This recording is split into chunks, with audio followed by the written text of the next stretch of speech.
Қыз қуу қазақ халқының өте ертеден келе жатқан ұлттық ойындарының бірі. Халық арасында кең тараған қыз қуу ұлттық ат ойындарының тобына жатады. Бұл ойын ертеде қыз қашар, қыз қуалар деп аталған.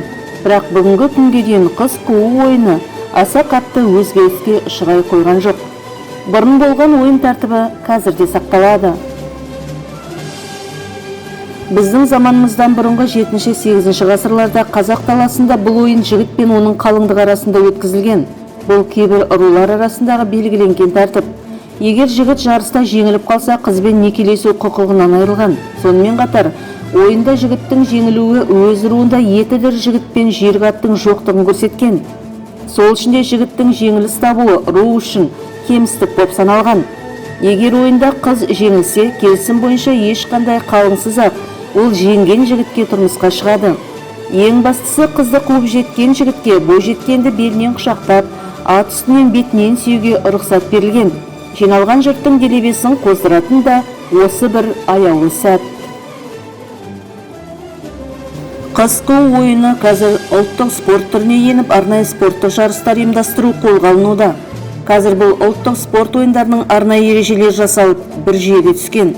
Қыз қуудан еліміздегі спорттық жарыс алғаш рет 1923 жылы ұйымдастырылған болатын. Бұл ойын ұзындығы 300-400 метр, ені 30-40 метр болатын тегіс жерде өтеді. Қазақстан Республикасы ұлттық спорт түрлері қауымдастығының ресми сайтында бұл ойынның белгілі шарттарын былай түсіндіреді. Жарыс қыз қуу спортының ережесіне сай өткізіледі. Спортшылардың бас киімнен аяқ киіміне дейін ұлттық үлгіде осы спортқа лайықты болуы тиіс. Қыз қуудың аты ұшқыр жүйрік болу шарт. Ойын алаңының ұзындығы 300 метр. Алаңға қыз бен жігіт шақырылады. Жігіт қыздан 10 метр кейін тұрып жарысқа қосылады. Жігіт қызды қуып жетсе, ережеге сай қыздың сол жақ иығындағы орамалды шығыршықтан суырып алуға тырысады.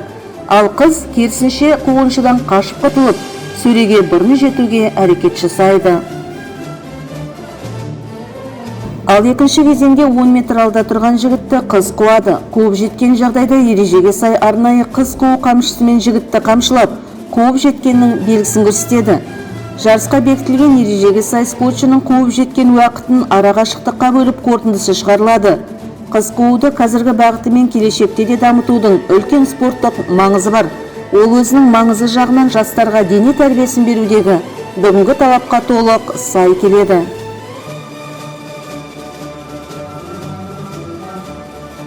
Аталмыш спорттық ойынға қатысушылар арнайы дайындықтан өткен және атпен жүруді толық меңгеру қажет. Сондай-ақ бұл жарыста арнайы жасақталған төрешілер болады. Төрешілер тобына бас төреші, оның орынбасары, бас хатшы, комиссияның төрағасы, алаң жетекшісі, алаңдағы төрешілер, мәре төрешілері, уақыт бақылаушы төрешілер және медбике кіреді. Жұмыс барысында төрешілерді ауыстыруға тыйым салынған. Олардың да ұлттық нақыштағы киімдері болуы шарт.